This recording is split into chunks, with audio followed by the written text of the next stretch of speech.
Добре, криптоентузијасти, ситуацијата на Малта е доста жестока, значи имаме 45 степени температура, немаме струја во поголемиот дел од островот и така, после неуспешно одспиена ноќ, да направиме видео за техничка анализа пред да почнем со работа, така да се надевам дека го цените нашиот труд, но кога сме се започнали, нормално и кога заедницата рачуна на нас, тука сме да не изневериме.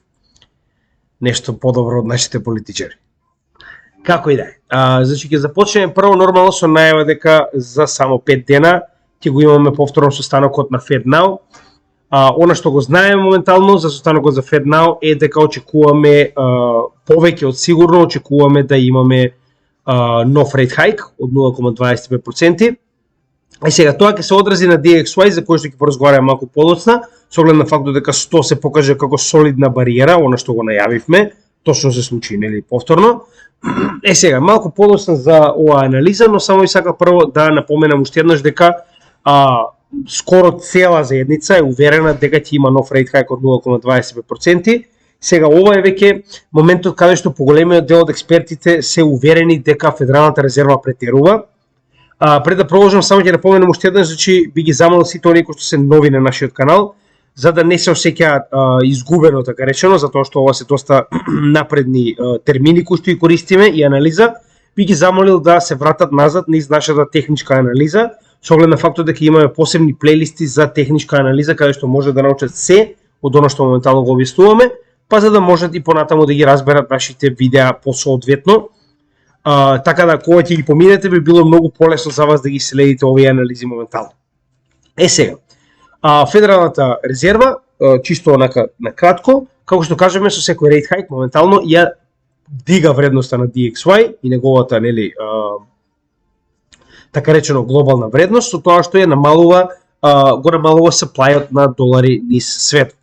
Чисто за да ви објаснам како тоа изгледа, затоа што таму не сме го покажале, значи USM2, M2 е уствари supply на пари моментално, кој што го произведува постојано Федералната резерва, со тоа што можеме да видиме дека во целиот овој период, откако поставуваме rate hikes, а тоа е веќе една цела година, значи од 2021 година па до сега, гледаме дека конечно има заобдување на supply-от на пари. Односно тоа е уствари многу испринтаните пари кои што моментално ги има на пазарот. Од лева страна може да видите колку илјадници, значи ова се илјадници билиони, така. Значи практично ова се би му дошло 20 трилиона, така речено, со тоа што овие 20 трилиона се моментално колку долари има моментално на пазарот испринтано од страна на Федералната резерва. Со тоа што можеме да видиме дека инфлацијата е директен производ на COVID пандемијата, каде што за да се стимулира економијата, за да не влезе во длабока рецесија, беше буквално направен овој скок на принтање, каде што буквално за само една година испринта пари колку што имаат испринтано во последните практично 10. Сега, нормално оваа количина на пари си го донесе своето, гледате дека овие ефекти на принтање и забавување на принтање или пак на некој начин уништување на дел од supply-от на пари, имаат одложен ефект. Односно, гледате дека е потребно една година пред конечно да добиеме солиден пат на инфлација, откако почнавме да ставаме rate hikes. Сега, интересно е тоа што многу често, не многу често, туку постојано се случува да ваквите rate hikes прво се секогаш прекасно, а потоа се секогаш превисоки. Значи, до сега барем во два свежи примери, со тоа што едниот е сега, а другиот е нормално пред во 70-тите и 80-тите години.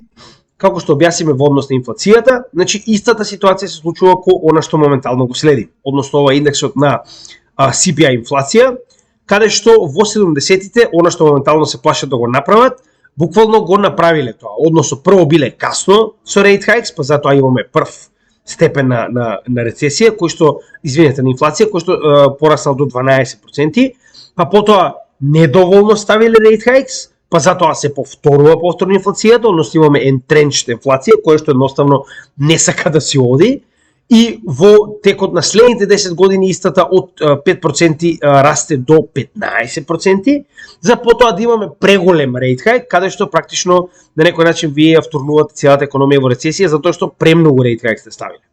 Сега моментално се обидуваат да поправат таа грешка, но веќе гледаме дека рейт хајксот се премногу затоа што практично целиот свет е во рецесија. Знаеме дека кога се прават одредени ваков тип на економски мерки врз доларот, истото има реперкусии низ целиот свет. Нормално, со оглед на фактот дека, значи, доволно е фактот што 60% од вкупниот капацитет, односно вкупното количество на доларите е надвор од Америка. Тоа треба да ви каже колку голем на некој начин придонес или колку голема влијание има самиот долар со неговото, да речем, намалување и зголемување на основниот supply, на неговото количество. Така да, ова е уште една причина зашто кога имаме ваков состанок на Федералната резерва, без разлика дали сте од Кина, Бразил, не знам, Норвешка, сите седат и следат што ќе се случи и што ќе каже дедото во однос на оно што го одлучуваат. Како и да е, значи повеќе од сигурно очекуваме уште еден рейт хајк што според мене е непотребен со оглед на фактот дека ако го погледнеме чартот, ние сме практично веќе пристигнати скоро до целта која што е 2% на CPI, нешто помалку на Core, кој што е моментално на 4,8%, но знаете и сами со оглед на фактот на разликата дека Core представува исто како CPI мерка на инфлација, но без продуктите и услугите поврзани со храна и горива. Така да поради ова и истиот е многу по-стабилен и многу по-reliable, значи многу по соодветен индикатор за да видиме каде се наоѓаме во однос на инфлацијата. Како и да е, че ова е одлука која што ние не ја носиме, ја носат они, но она што сакам да ви го покажам во оваа ситуација е гледаме дека како се намалува, значи supply-от на пари, односно големината, количината на долари во светот, така дополнително имаме и практично намалување на инфлацијата и гледаме дека нели овие rate hikes практично давуваат. Односно имаме многу повеќе луѓе кои што ги враќаат парите кои што ги позајмиле од Федералната резерва, со тоа што ова не се луѓе, туку се самите банки, затоа што се поскап и поскап, односно оние 5,25% се практично покачување на капиталот кој што го позајмуваат, затоа што пред само една година оваа стапка беше буквално нула. Сега моментално од 5,25 ќе порасне на 5,5% со следното покачување на rate hikes, што значи дека за 0,25% ќе бидат поскапи сите пари кои што биле позајмени, односно кредитите кои што биле позајмени од Федералната резерва. Поради ова гледаме зголемено враќање на средствата од страна на комерцијалните банки кои што ги позајмиле овие средства од Федералната резерва, затоа што се поскапа и поскапа е каматата која што мора да ја плаќаат на овој долг кој што го имаат кон Федералната резерва. Значи тоа е во основа како моментално функционира. Подлабоко може да најдете во нашите видеа во техничка анализа, посебно на видео кое што е поврзано со самата инфлација, значи има посебно видео за инфлација, може да ги најдете многу едноставно. Како и да е, тоа е оно што очекуваме за 25 и 26 јули. Следното видео ќе објаснеме малку подлабоко во однос на она што моментално го имаме од инфлација и од невработеност, затоа што тоа се основните два критериуми по кои што одлучува Федералната резерва. Денеска имаме нешто многу побитно, а тоа е FedNow. Значи денеска официјално се лансира FedNow. Сега, веќе објаснивме, имаме посебно видео кој што ќе оставиме во предлог на ово видео за Федералната резерва и практично ова е CBDC на Америка, колку и да они нели се обидуваат да го прикријат, ова е официјално CBDC на Америка. Така да моментално ќе видиме како се тоа ќе функционира. Уште еднаш ќе напоменам колку побрзо се имплементира FedNow, истата ситуација е како во Кина, толку побрзо очекуваме дека американците ќе престанат со Choke Point 2.0 и дека ќе продолжат понатаму со нормално, значи дозволено дејство на криптовалутите. Сега имаме некои интересни вести околу FedNow, иако веќе објаснивме што представува FedNow, нема да налогуваме во истото, уште еднаш ќе напоменам, на крајот од ова видео во предлог ќе ви биде оставено видеото за FedNow, за да видите како точно функционира и што истиот представува, со тоа што она што ќе го напоменеме моментално е дека ова не е за масовна употреба моментално, туку е ограничено на 57 различен тип на компании, значи банки, корпорации и слично, кои што треба да почнат да го користат, што значи дека после имплементирањето на FedNow на цела американска територија вие ќе може да процесирате трансакции 24/7 365 дена во годината. Сега, интересна работа. Значи запазете ово. Ова е листа на оние кои што се практично компании и корпорации и банки кои што ќе бидат на почетокот дел од ова практично тест, да речем, тест група на субјекти кои што треба нели да започнат со работа и да видат како се ќе функционира. Со тоа што верувале или не, значи партнерите на Ripple, 3 партнери на Ripple моментално се дел од оваа листа. Значи ја не верувам дека туку така одбрале 57 субјекти и рандом ги ставиле со оглед на фактот дека овде ќе видите најголемите банкарски имиња во Америка, но и претежно се банки, не го заваравајте тоа. Но уште еднаш ќе напоменеме, знаете и сами дека Ripple низ целиот свет има своји партнери кои што практично се оние кои што ги овозможуваат услугите на локалните, да речем во оваа ситуација американците, граѓани, да можат да ги користат услугите на Ripple преку ваков тип на компании кои што соработуваат со Ripple и го користат ODL liquidity сервисот. Односно, вие практично ја користите апликацијата, да речеме во оваа ситуација на, еве сега ќе ви покажам кои се тие 3, значи еве на Volante, така. Да речеме Volante Technologies има своја апликација преку која што може да праќате преку гранично пари. Со тоа што Volante е директен партнер на Ripple и го користи ODL, структурата на ODL, On Demand Liquidity, каде што од овој базен на Ripple, он може на било кој друг партнер во било која друга земја во светот на Ripple да прати практично нели да речем долари, ги претвара во Ripple за само 5 секунди, истите од другата страна во другата компанија, пример во Јапонија, излегуваат во јени. Така да, ова се трите компании кои што моментално на американска територија работат директно со Ripple за ваков тип на трансфери и еве ќе ги погледнеме. Значи тоа се AC Worldwide, Volante Technologies и Finastra. Ова се листата на компании кои што соработуваат моментално и ќе почнат со работа во FedNow. AC Worldwide можеме да видиме уште на самиот почеток. Следна рековме дека ни е Finastra, затоа што се поредени под значи гледате алфабетски ред, значи кога ќе стигнеме до F, ќе најдеме и ева Finastra и последната компанија ни е AC Worldwide, извинете, Volante, тоа е последната, негде на крајот. Значи ева Volante Technologies Incorporated. И ако погледнете нагоре, може да видите дека поголемиот дел од овие субјекти се банки, зборуваме и за најголемите, како Bank of America, JP Morgan, Wells Fargo и останатите. Но интересно е тоа што Ripple е веќе интегриран во FedNow преку овие компании кои што работат директно со оддел liquidity, оној сервис кој што го прави Ripple за нив. И нели нема да минеме у вести денес, ова е само интересна работа која сакам да споделам со вас, затоа што е денес. Затоа и го имавме памп од вчера, со тоа што ова исто така е поврзано и со XLM и верували или не, јас не можам да разберам како XLM доби поголем памп од Ripple, со оглед на фактот дека XLM се влече позади Ripple постојано, но не е битно. Во секој случај на исти тим сме членови. И да не забораваме уште еднаш дека конгресмен Торес, ова е еден од Конгресот на Америка, значи буквално поднесе писмо до Жабоков со кое што бара овој крусейд, значи крстоносни војни против практично криптовалутите да престанат, со тоа што и самиот конгресмен Торес кажува после победата на Ripple во суд, значи очигледно е дека ова што го прави моментално SEC е неправилно, значи кога судот потврдува дека работата на SEC е практично неправилна и нелегална, значи и Конгресот моментално бара од Гери Гангстер да престане со оваа Choke Point 2.0 нели имплементација, со тоа што интересно е тоа што за жал сослушувањето кое што го имаме на 18 јули беше претежно за ECG. Тоа се оние правила кои што треба да бидат имплементирани во компаниите за зачувување на планетата. Така да не беше директно поврзано за жал со криптосекторот и со нели корпоративниот дел на Америка, туку беше поврзан со ECG. Така да и затоа немавме некои соодветни изјави од Жабоков, но за утре имаме нешто интересно и специјално. Yahoo Finance успеа да направи со Жабоков интервју. Тоа беше негде, ако не се лажам, 18-19, со тоа што јас го имам интервјуто, ќе ги изделам оние битни сектори кои што треба да ги презентираме на вас, каде што го прашуваат нели се повеќе околу Ripple и што истиот кажува, но како и да е, за тоа повеќе утре во видеото за вести, денеска ќе се фокусираме на техничка анализа. Сега да се вратиме на DXY кој што во оваа ситуација не е исклучиво битен.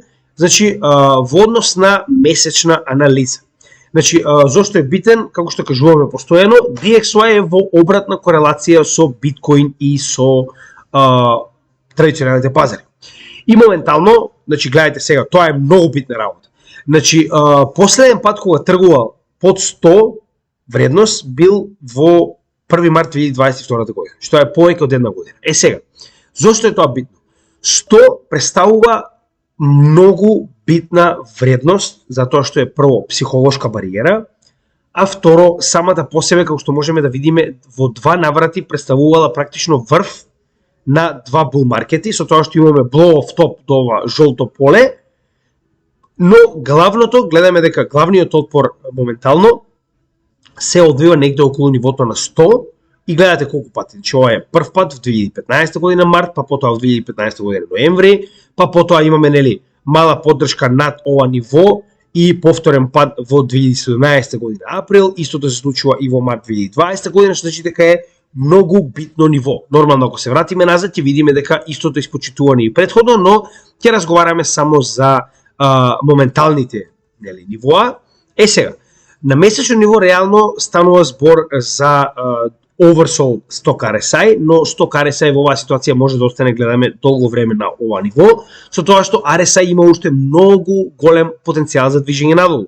Значи, само што го проби нивото на 50, гледаме дека имавме корекција до 50, корекција нагоре и конечно пробив надолу под 50 вредноста, а знаеме дека препродадено ово добро ќе биде дури кога ќе пристигне до 30, значи негде во близината на 30, што најчесто можеме да видиме дека кореспондира со практично претходни дна на овој се гледат. Значи, кога ќе стигне практично близко до 30, во овие два наврати, сме имале дно на DXY индексот. Со тоа што уште еднаш, значи само на кратко ќе ги додадеме биткоин и во оваа ситуација S&P 500, чисто да видите дека се целосно корелирани. Односно, во моментот кога имаме bear маркет за DXY, имаме bull маркет за биткоин, bull маркет за S&P 500. Кога има bull маркет за DXY, имаме практично или странично движење што наликува на bear маркет, или full blown bear маркет како што е во ситуацијата на биткоин. Истото може да го видите и во вториот сегмент. Но ова сме го кажувале многу пати, ова е само за новите членови кои што само што се приклучуваат на каналот. Сега, битната работа во она што треба да го забележиме на неделно ниво е тоа што моментално 100 буквално представува поддршка на цената на DXY. Јас верувам дека овој нов рейт хайк од 0,25% повторно ќе ја дигне практично вредноста на DXY нагоре. Сега, нагоре ја верувам дека ова практично ќе биде и ретест на ово ниво кое што во оваа ситуација, значи имавме double bottom, повторно имавме раст нагоре и оваа триаголна да речем формација успеа да пробие надолу, што уствари и е она што го очекувавме, со тоа што ако се сеќавате од последната анализа, значи кога ќе измериме под прав агол во овој триаголник надолу, значи буквално можеме да видиме дека ова е метата која што очекуваме да ја достигне DXY, за да ја реализира целата оваа формација со кршење на триаголникот надолу, но затоа го остави во ова поле се додека не успееме да го достигнеме. Дали ќе успееме да го достигнеме, останува да видиме исто така, но да не забораваме дека исто така имаме и оваа макротриаголна, значи, гледајте, ова е голема макротриаголна формација на DXY, која што беше пробиена нагоре, тоа беше следниот bull маркет, со тоа што верувам дека прво ќе имаме пречки негде околу 98,6, да речем 5, зависи каде ќе се придвижи цената на DXY надолу,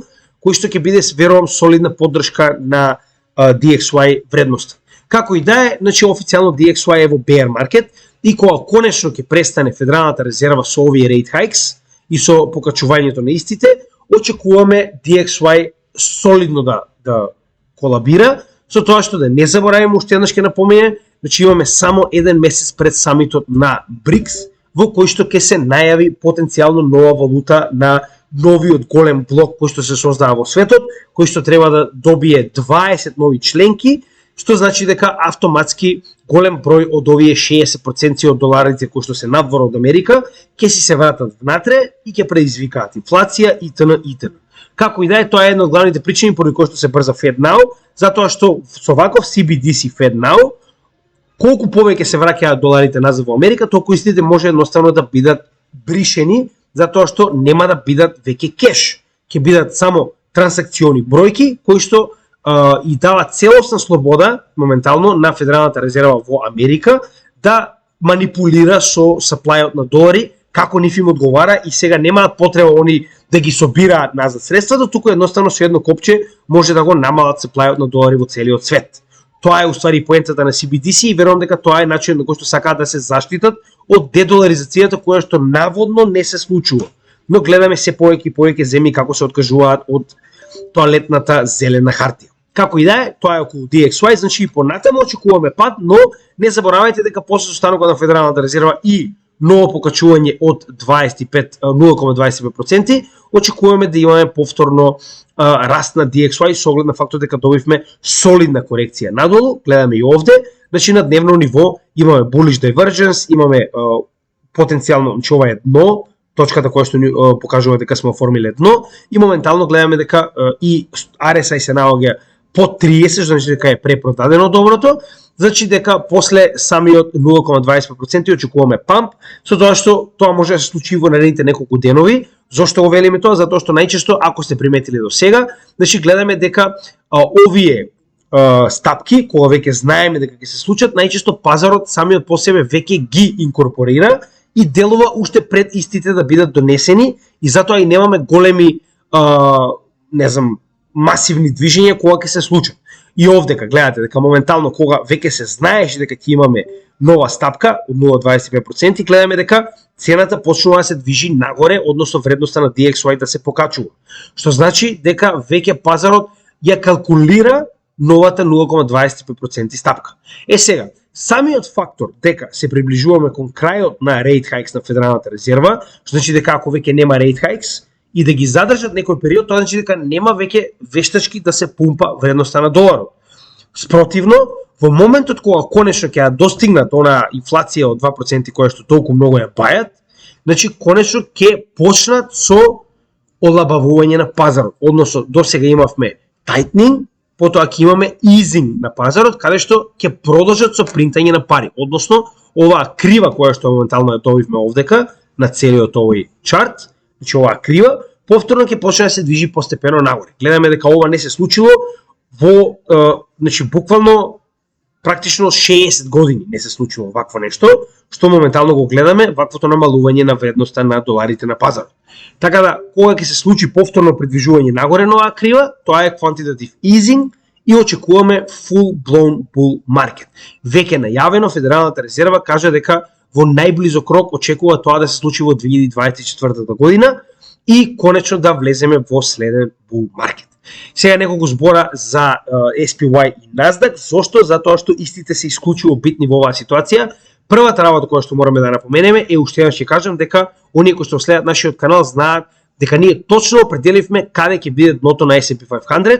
Значи овој чарт и оваа Фибоначи секвенца е поставена практично уште од почетокот на самиот канал пред околу година и пол, каде што кажаме дека најсоодветно би било ова ниво 50%, кое што соодветствува и со овој канал кој што беше практично во текот на целиот овој претходен bull market уште од 2009 година, после последната криза која што имавме финансиска, со тоа што ваквата корекција, значи официјално кажеме на сите оние кои што финансираат дека најпаметно би било докога акумулираат S&P 500 нели хартии од вредност да ги купат во овој сегмент и очигледно тоа се докажа. Сега, друга битна работа која што ќе ја погледнеме на неделно ниво е тоа дека и на S&P 500 и на Nasdaq, значи веќе се пробиени нивоата на 78,6, односно 0,786 Фибоначи нивото. Официјално ниво, уште од самиот почеток на користење на оваа алатка, гледаме дека денеска официјално S&P 500 се наоѓа над ова ниво, истото е и со Nasdaq, кој што тоа го проби уште пред само една недела, но како и да е, ова официјално ни покажува дека корекциите од целиот овој bear market се завршени и дека моментално цената се движи кон претходен all time high, каде што или ќе добиеме double top, или ќе добиеме нов all time high, затоа што гледаме дека се повеќе и повеќе, прво, Федералната резерва ги намалува rate hikes и најавува запирање, а второ, гледаме дека се повеќе и повеќе економијата, иако се најавува рецесија, економијата ни покажува нешто сосема друго. Значи ова и повторно, значи да забележиме, ова не значи дека ова не може да биде сега Dead Cat Bounce, каде што сме добили Dead Cat Bounce и имаме нов пат доколку се најави рецесија. Се зависи, знаете и сами дека најавите за рецесија се на квартално ниво, односно на секои 3 месеци. Што значи дека овие 3 месеци сега завршуваат со, значи, јануари, февруари, март, април, мај, јуни. Веќе беше завршено со јуни, кога се кажа дека практично не се во негатива во Америка, но се на пат да бидат, но следните се јули, август и септември. Што значи дека следниот квартал кога ќе знаеме дали економијата на Америка ќе биде во негатива или не, ќе биде во септември. Што значи дека дури тогаш ќе разговараме повторно за потенцијално најавување на рецесија или не. Рецесија се најавува доколку имаме 2 квартали последователни со негативен GDP на територијата на одредена држава. Во Европа веќе поголемите економии тоа го добија и се званичало рецесија, но ова може да се претвори да биде блага рецесија. И знаете и сами дека најчесто и ваквите типови на појави се лагирачки. Што значи дека рецесијата веќе можеби е помината со оглед на фактот дека имавме дебело паѓање на индексите на Nasdaq, на Dow Jones, на S&P 500, истото се случуваше и со хартиите од вредност со големите компании. Сега ова е, значи не можеме да го знаеме додека не се случи, но ова може да биде и неоправдан страв за блага рецесија која што веќе е завршена поради ваквите падови, а може да има и дополнителен пад доколку се засили во есента која ќе добиеме следни квартални информации. Затоа мораме да почекаме и да видиме. Како и да е сега за сега, можеме да видиме дека самиот традиционалните пазари, CFI, се во сосема full-blown bull движење, не маркет, bull движење. Затоа што маркетите во овие пазари најчесто не се една година, туку истите траат, еве, например, 20 до 21 до ровдека е една. Но ако погледнете наназад, некогаш истите траат и по 10 години. Че ова вие благо би можеле да кажете дека сето ова е моментално bull маркет, со оглед на фактот дека гледајте, че ова е прва солидна корекција која што сме имале во оваа претходна година, уште од 2009 година, кога практично имавме она банкарска криза овде. Значи, како и да е, гледаме дека моментално имаме солиден раст и дека Fear and Greed индексот е на екстремно високо ниво. Значи, ваквото пробивање на 0,786 Фибоначи нивото покажува многу голема сила на традиционалните пазари. Но сега ќе поразговараме малку повеќе за VIX индексот и за Fear and Greed, така речено во популарната јавност. Сега, знаете и сами дека VIX индексот е уствари популарно наречен Fear and Greed индекс, кој што моментално се наоѓа, значи VIX индексот е обратно пропорционален од вредностите на овие индекси, кои што ги практично регулира, а оваа ситуација е за целиот традиционален пазар, каде што колку е пониска вредноста на VIX индексот, толку е поголем стравот на пазарот, извинете, грид, лакомоста на пазарот и обратно, колку е повисок, толку е поголем стравот на пазарот. Со тоа што нормална вредност му негде околу 21, ако гледаме историски, 21 е буквално кога е 50, значи на самиот Fear and Greed индекс, кога е неутрален. Додека се што е над 21 влегува во Fear категорија, се што е под 21 влегува во Greed категорија, со тоа што кога ќе стигне негде околу 30, веќе се рачуна како да стигнал во Extreme Fear и обратно кога ќе стигне негде околу 13, се рачуна како да стигнал во Extreme Greed. Повторно, оние кои што се прв пат на каналот, значи ќе направиме кратка споредба, каде што ќе ги ставиме Nasdaq и S&P 500 и можеме да видиме дека секогаш кога индексот бил екстремно висок, тоа значи дека сме имале страф на пазарот и цените очигледно паѓале на индексите и како се движи надолу кон практично Greed, долната граница негде околу 13, така цените растеле многу со оглед на фактот дека се движи кон Greed. Односно, VIX индексот е еден од најпопуларните и соодветни точни индикатори кои што можеме да ги користиме за генерално утврдување на каде се наоѓа пазарот, со тоа што интересна работа е што некогаш се случува многу долг период да се наоѓа овој индекс негде околу 13, па дури под 13, каде што имаме бул движење, каде што моментално гледаме дека истото се случува и овде. Гледаме дека буквално сега само што достигнавме 13 за прв пат, уште од 2021 година во јули, кога го имавме овој последен бул, да речам, Со тоа што во оваа ситуација, значи можеме да се задржиме и подолг период, како што можеме да видиме дека во оваа ситуација, гледате овде. Значи од 2016 па до 2018 година ние сме се наоѓале во таа територија. Претходно од 2013 до 2000 и крајот на 14 година со мали, нели, затоа што нормално имаме корекции, со мали корекции нагоре надолу, значи во голем дел се наоѓа во оваа територија. Така да и овде, значи пак ќе напоменам, се зависи од тоа како ќе се покажат резултатите од бруто домашниот производ на Америка во следниот период, кога ќе завршиме конечно со ова тромесечие во септември, за да видиме што понатаму да очекуваме, дали ќе има рецесија или не. Не е само за Америка, значи истото е за сите моментално економски сили во светот, без разлика дали се големи или мали. Така да дури во септември ќе имаме посоодветно сознание дали ќе имаме нова рецесија или не. Но не заборавајте дека во следните 2 месеци ние ако добиеме нов all-time high, многу од луѓето веќе нема да сакаат да слушаат за рецесија, можам да ви го кажам тоа со сигурност. Како и да е, ова е за традиционалните пазари, кои што се солидно корелирани со нашите пазари, но повторно, значи тоа се традиционални пазари. Ние како и секогаш се водиме од халвингот, кој што има уште 271 ден за конечно да дојде.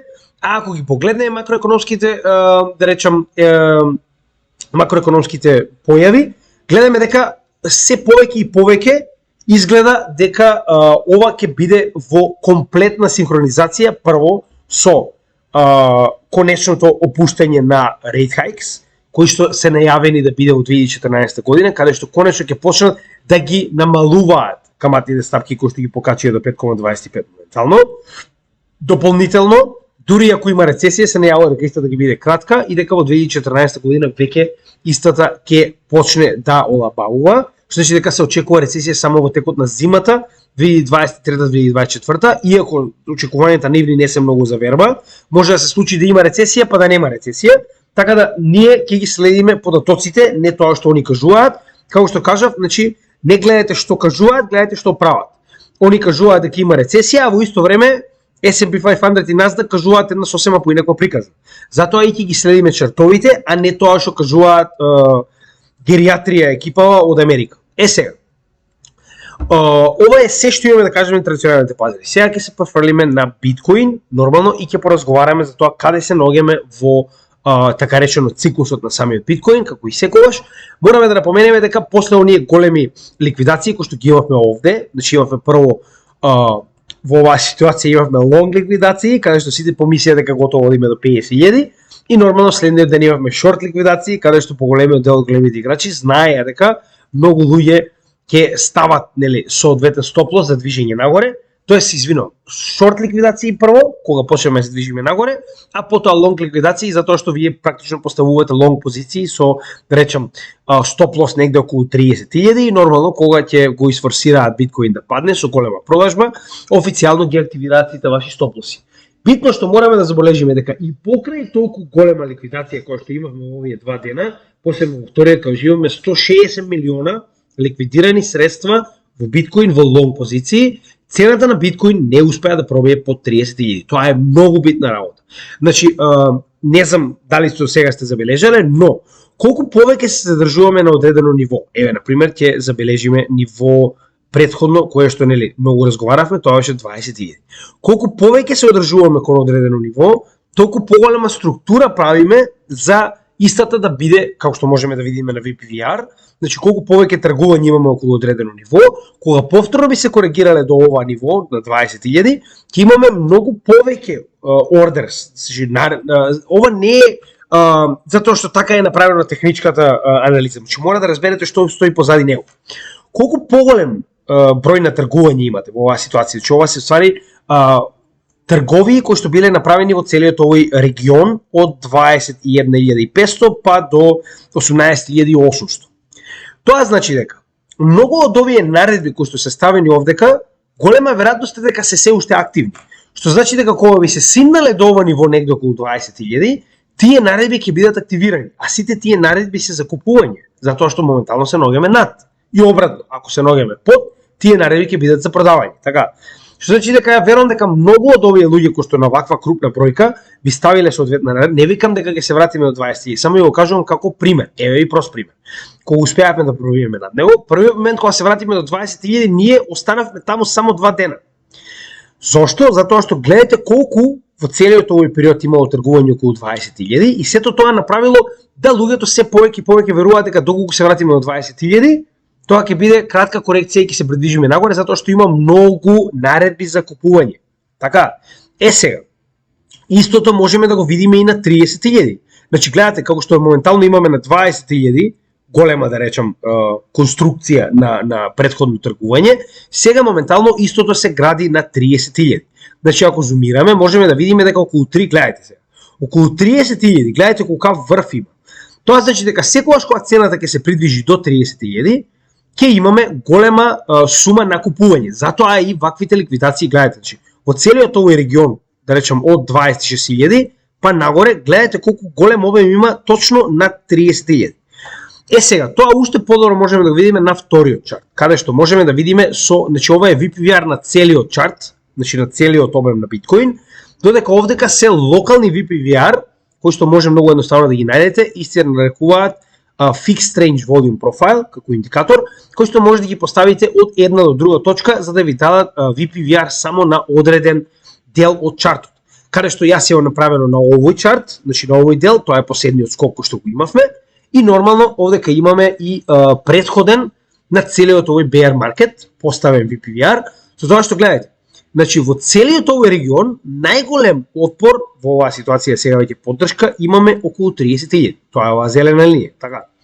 Што значи дека сега веќе кога ова успеавме да го претвориме во поддршка, гледаме дека значи гледано неделно, така, ние сме задржале, еве нема да рачунаме првата, 1, 2, 3, ова е четврта недела, односно скоро цел месец, како се наоѓаме над 30.000. Колку подолго ќе се задржиме на 30.000, толку повеќе оваа структура ќе се развие и толку поголем број на наредби ќе има, затоа што кога цената се одржува на додаден левел соодветен временски период, колку тој временски период е подолг, толку се повеќе и повеќе се ствара, така речено, доверба на да речем инвеститорите дека нема да пробие надолу. Нормално ова е со исклучување на нели соодветни Black Swan евенти и слично, ова е исклучиво кога станува збор за техничка анализа. Black Swan евенти никогаш не може да бидат предвидени, посебно не со техничка анализа.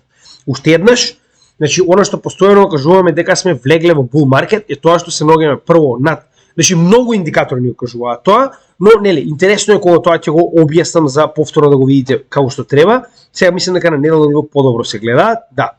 Значи ако ги погледнеме сите овие, ова се помали, да речем, средни вредности, овие бели и сиви линии, се помали средни вредности на цената на биткоин определени од Market Cipher индикатор. Гледаме дека во секој момент кога сме имале bear market, значи цената на биткоин пробива под овие средни вредности и истите стануваат сиви. Првиот момент кога ќе пробиваме над нив, истите ја менуваат бојата во бели и практично имаме следен bull market. Повторно, Black Swan event, ова е практично COVID инцидентот, така да тоа не можеме да го предвидиме. Значи во оваа ситуација, ако се движиме само по техничка анализа, гледаме дека цената конечно успеа да пробие над овие средни вредности на Market Cipher и тоа ни го направи да практично смени и бојата во бела и истите се моментално поддршка на движењето на биткоин нагоре. И гледаме дека моментално и средните вредности се буквално многу блиску до вредноста на 30.000. Нормално, како повеќе ќе се задржува цената овде, така и овие средни вредности од ден на ден, од недела на недела, се повеќе ќе се движат нагоре, што значи дека се повеќе поддршка ќе има цената на биткоин за придвижување нагоре. Нормално, овде ќе имаме конфузија од индикатори, посебно ова поле кое што гледате портокалово, претходно во целиот овој период во 2021 година ни представуваше поддршка на bull маркетот, која што моментално е отпор. Знаете и сами, сега моментално треба цената да пробие, за да можеме да добиеме конечно истата ситуација, значи да пробие ретест и да продолжиме нагоре. Сега тоа е нели негде во иднина, не мора тоа да се случи утре, но гледаме дека се повеќе и повеќе имаме поддршка на цената на биткоин, со тоа што дури и Bollinger Bandот, овој син облак, постепено се придвижува нагоре. Гледате, корекцијата е завршена и сега моментално истиот се движи нагоре. колку повеќе се движи нагоре, толку повеќе долната бариера на Болинџер бендот ќе биде исто така поддршка за следно движење во следниот бул маркет. Погледнете историски истата ситуација, значи откако ќе заврши, да речем, солидната дното, гледаме дека Болинџер бендот се придвижува нагоре и цената на биткоин веќе користи Болинџер бендот како поддршка во следниот дел од бул маркетот. Повторно, ова е поради самиот blow off top, па затоа и Болинџер бендот се движи во две насоки. Тоа не го менува фактот дека потоа гледате, самиот престасува и е потоа поддршка на самата цена. Исто да се случува моментално, Болинџер бендот се придвижува постепено нагоре како цена да се движи нагоре и гледаме дека горната граница нормално постојано ја удираме и ни представува опор кој што дополнително кореспондира со ова поле, дополнително кореспондира со оваа свети кој што е во обратна насока овдека, ова бело поле. И гледаме дека сето тоа моментално ни е така речено отпор кој што моментално го претворивме во поддршка. И да не го забораваме и самиот канал, значи гледате дека цената на биткоин во целиот овој bear маркет, ова дно, се движи во и под и над на овој канал. И гледаме дека точно е испочитуван каналот. Гледате, во сите овие ситуации, значи без разлика дали влегла внатре, па долната граница, па успеала да пробие над него, па потоа, нели, се задржала, па повторно влегла во каналот, како и да е, самиот канал на некој начин дава груба идеја каде се движи цената на биткоин на долг тек. Значи до сега овој канал не изневерил и затоа истиот се уште го имаме во нашата анализа.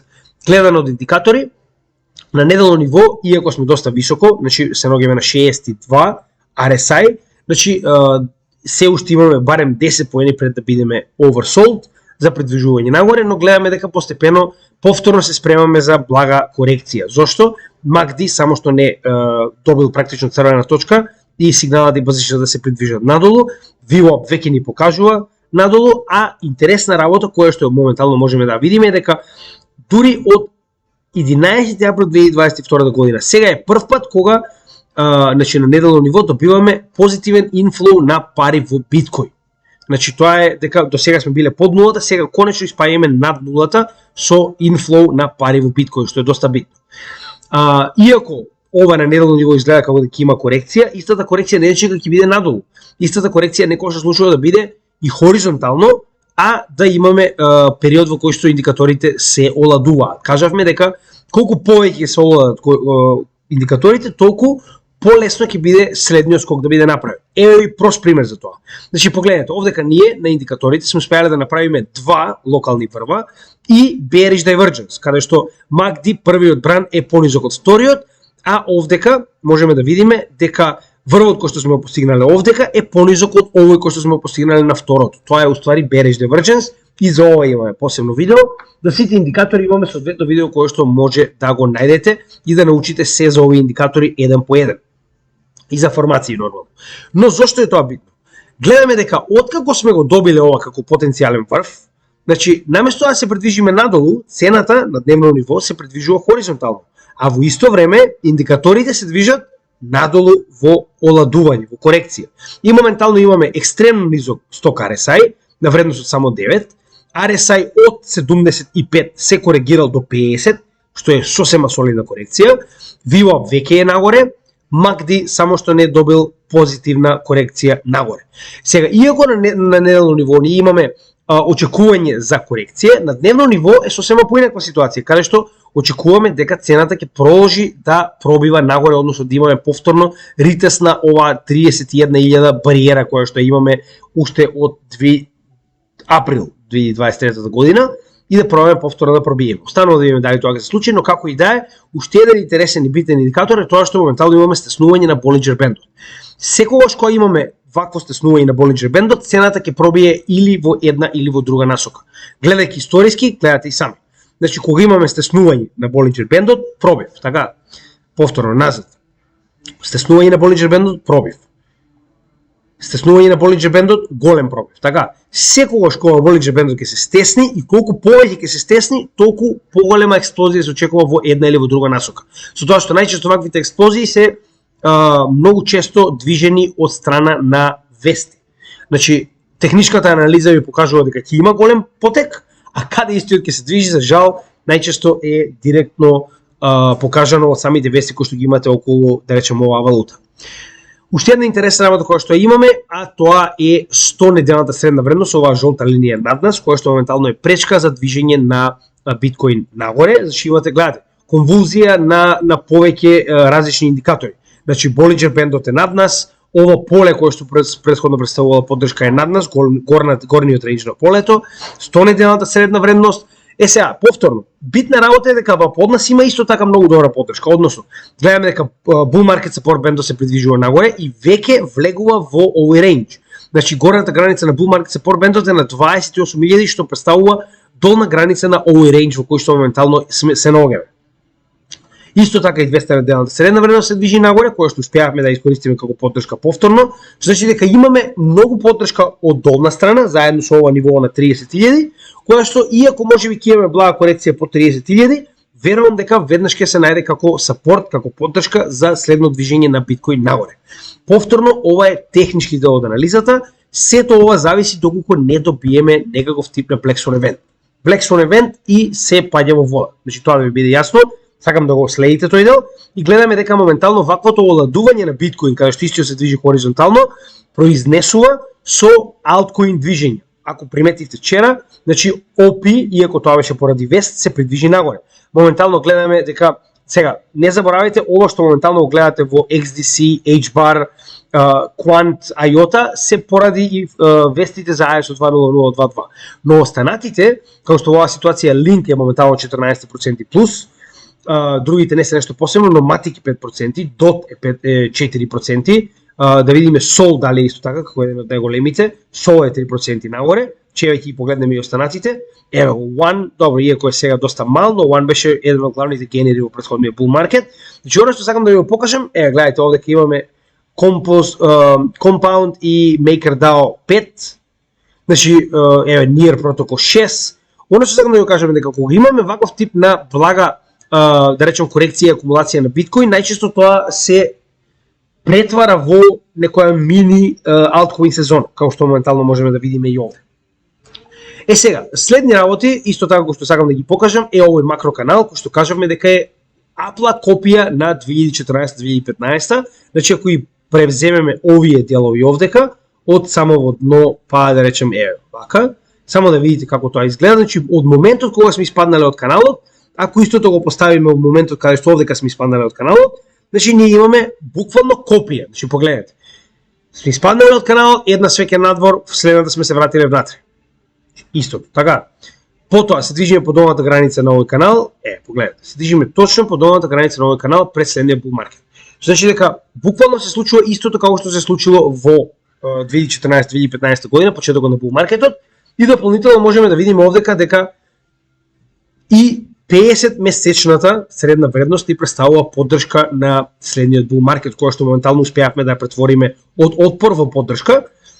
Сега, би сакал пред да продолжам со XRP, кој што е исто така интересна работа, кој што сакам да ви го покажам моментално, да ви покажам што се случува со биткоин, затоа што исто така и ова е доста битно и го следиме доста долго, би сакал да продолжиме со цел додека не се комплетира истото. Значи, оние кои што следат нашиот канал знаат дека исто така следиме и Wyckoff акумулација. Wyckoff акумулацијата во оваа ситуација ни се наоѓа во последната фаза, односно ова е sign of strength момент, каде што се наоѓаме на горниот дел од овој рейндж и каде што имаме она bounce, да речем, неколку пати коригирање од горната граница на овој рейндж, кој што е на 25.000, но веќе го направивме, како и да е. Значи, гледате, се очекува буквално оваа акумулација да заврши со експлозија нагоре. Значи, многу работи ни покажуваат дека експлозијата ќе се случи, порано или подоцна, но сега гледаме дека се уште се движиме во овој рейндж на акумулација. Како и да е, Wyckoff акумулацијата е целосно завршена. Единствено што чекаме е нејзино коригирање нагоре, што би водело до следната, што уствари представува и Wyckoff дистрибуција, која што за и овие две може да ги најдете на нашиот канал нормално и да видите зашто станува збор повеќе во детали. Сега, следна работа која што сакам да поразговарам е XRP. Само на кратко околу техничка анализа, затоа што многу луѓето ме прашуваат дали да купиме. Значи, XRP се наоѓа, знаете како? И овдека, гледано од историски аспект, ако се вратиме назад, во почетокот на bull маркетот во 2017-2018 година. Можеме да најдеме еден многу сличен интервал пред ваквата експлозија нагоре, а тоа е овој интервал, каде што практично гледаме дека целото ова зигзаг движење, кое што моментално го имаме и таму, Значи чисто ќе го земеме за да видиме како тоа изгледа. Значи целото ова зигзаг движење од ова дно па до овој врв овде ни се повторува таму, но во така речено пократок момент. Значи еве сега ќе ви покажам, а ова е експлозијата од 2017 до крајот на bull маркетот, кога XRP е најголемиот гейнер во тој bull маркет и успева да достигне 12.000% профит. Сега овој интервал ние ќе го поставиме моментално овдека на новиот дел, да видиме каде моментално се наоѓаме кога би го споредиле со претходниот bull маркет. Само момент, зашто имаме доста за движење. Мора вака, за жал. Значи, овој дел овдека, оваа акумулација која што ја гледаме, многу слична на таа акумулација која што моментално сме имале таму. Гледате. Значи, буквално акумулацијата дури и во истиот рейндж се одвива. Гледате. Значи, оваа акумулација од овој момент, буквално се одвива во истиот овој рейндж. Дури, не само што се одвива во истиот рейндж, туку и експлозијата се случува буквално во разлика од, 1-2 денови. Гледате. Со тоа што, ако ја погледнеме самата, значи ја помрдам само лево да видиме како изгледа, значи буквално сме имале така речено блага корекција пред да продолжиме нагоре во следниот bull маркет. Не велам дека тоа ќе се случи веднаш, но само сакам да напоменам дека ваквата конструкција која што моментално ја гледаме е многу слична на таа од 2019 година. Значи многу слична, така. Сега, дали ќе се повтори истото, не можам да шпекулирам, ова е само да ви покажам дека е интересно што историјата, како што кажуваат, можеби не римува, но не се повторува, но римува. Сега, интересна работа што можеме да погледнеме овдека е дека после корекцијата која што успеа скоро да стигне до $1, цената се врати на некој 80, така. И моментално, нормално, истата направи блага корекција и истата се качи над 80 центи.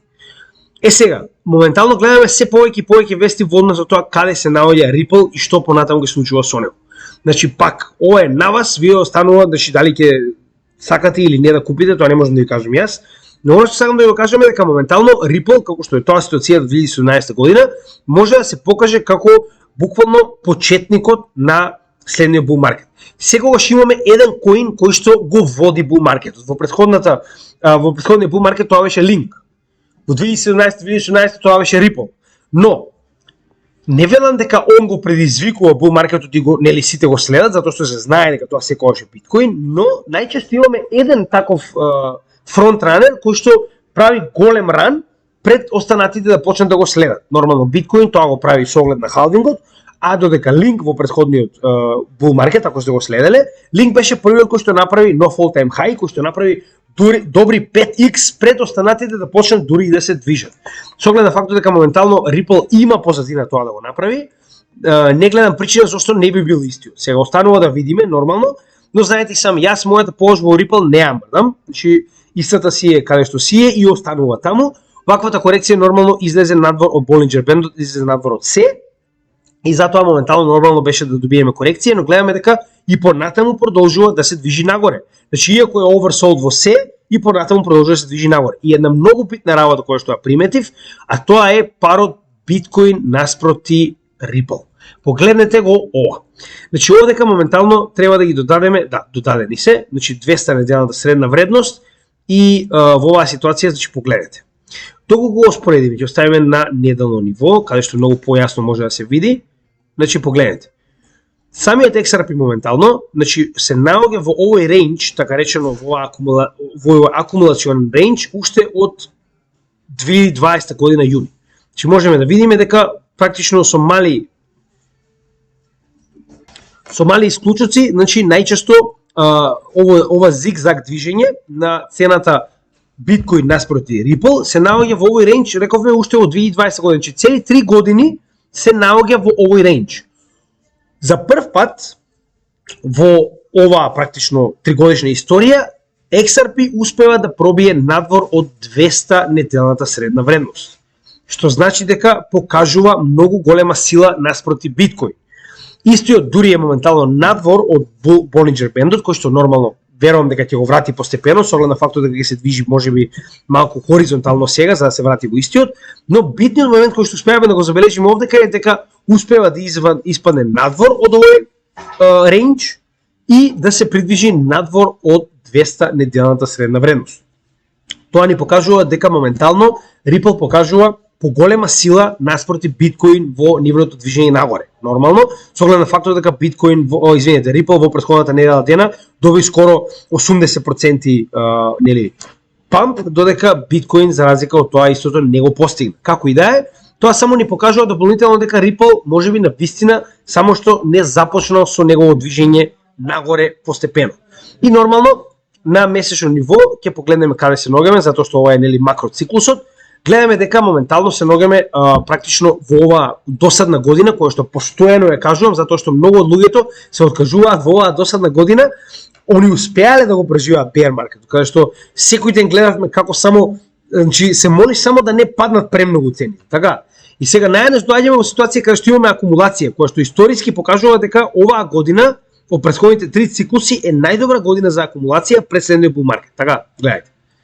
И сега ние се ногаме во таа година, а гледам дека интересот за криптопазарот е се помал и се помал. Нормално ќе биде голем кога конечно ќе успееме да влеземе во следниот bull market и не знам биткоин да стигне до претходниот all time high или да го помине, но најчесто тогаш е веќе доста затоа што овие цени кои што моментално ги гледаме на пазарот, верувам дека никогаш повеќе нема да ги видиме и за алткоини, и за биткоин, и за етериум. Така да тоа е жалното со многу луѓето кои што успеа да преминат преку целиот bear market, а се откажаа буквално во оваа година која што е најдобра за акумулација. Нормално ние веќе ги алоциравме скоро, значи 100% од нашите стейблкоини ги алоциравме на овој дел овдека каде што го утврдивме дното, кое што ви кажавме дека е таму, според техничка анализа и фундаментална, нормално и се потврди дека е тоа така, но моментално како што знаете и сами, се што ги успееме да акумулираме, да речем во тек на 1-2 месеци, го ставаме во одреден проект, во одреден момент кога ќе добиеме некоја солидна корекција. Така да се ногаме во оваа година на акумулација која што може многу да ви помогне во однос на апгрейд на вашето портфолио, но нормално останува на вас сами да одлучите дали и кога треба да инвестирате. Како и да е, не гледам лоши работи, значи иако можеби економијата понатаму се спрема да оди во рецесија, уште ќе напоменам, имаме видео и за тоа, каде што објаснуваме дека рецесијата не значи дека ќе значи истото за криптопазарот, како што значи и за традиционалните пазари. Посебно со оглед на фактот дека моментално нашиот Fear and Greed индекс се наоѓа на 50. Беше вчера 50, денеска е 56. Не знам како успеа 6 поени да крене за еден ден. Поентата е дека потенцијалот на криптопазарот да оди нагоре, за разлика од традиционалните пазари, е многу голем. Затоа што, за разлика од традиционалните пазари, ние се движиме хоризонтално во поголемиот овој дел, во кој што истите се движат буквално астрономично нагоре. Така, значи моментално S&P 500 и Nasdaq се многу високо, за разлика од тоа, биткоин се движи практично хоризонтално. Затоа и реков дека кај нас има многу поголем потенцијал за следно движење нагоре, кој што можеби ќе направиме да се приклучиме на она следење на S&P 500 и Nasdaq, кој што досега е активно што почетокот на биткоин чартот. И уште еднаш ќе напоменам дека ништо пред халвингот. Значи, се тоа што ќе го добиеме, сите овие позитивни работи, дали Ripple победил, дали Matic направил некоја нова соработка, дали Link направил 20%, сето тоа е само плюс. Се наоѓаме во момент каде што треба да акумулираме. Значи, тоа е барем наше мислење, нормално, секој од вас треба да изгради свое мислење, ова е само материјал кој што треба да ви помогне во градењето на вашето мислење. Идејата е дека после следниот халвинг, кога ќе се преполови следната наградата на биткоин за половина повторно, очекуваме почеток на следниот bull market. Нормално, тоа да биде прво биткоин, како и во претходните 3, а потоа да следат и останатите алткоини. Првенствено етериум, па потоа сите останати. Така да, уште еднаш ќе напоменам, ние не очекуваме да станеме милионери оваа година, тоа ќе биде, значи, наредната после април, каде што конечно ќе успееме да влеземе во следниот bull market. Тоа е се што имаме за денеска, утре ќе имаме нешто повеќе во однос на вести.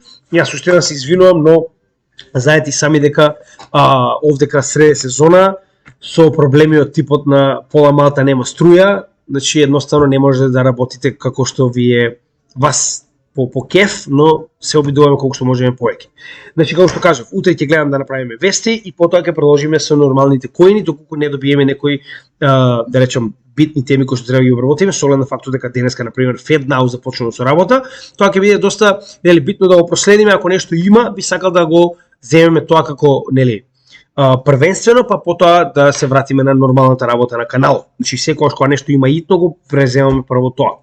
И како и секогаш единствена работа која што бараме од вас нормално е да ни помогнете овој материјал да го расшириме до што повеќе македонци. Значи материјалот е бесплатен, како што кажаме дека ќе биде. Се тоа што го правам за вас е направено со цел да го едуцираме македонскиот народ за крипто секторот, за оваа технологија, како дури и за CBDC, со цел да се заштити и да се на некој начин постави правилно за следниот bull market.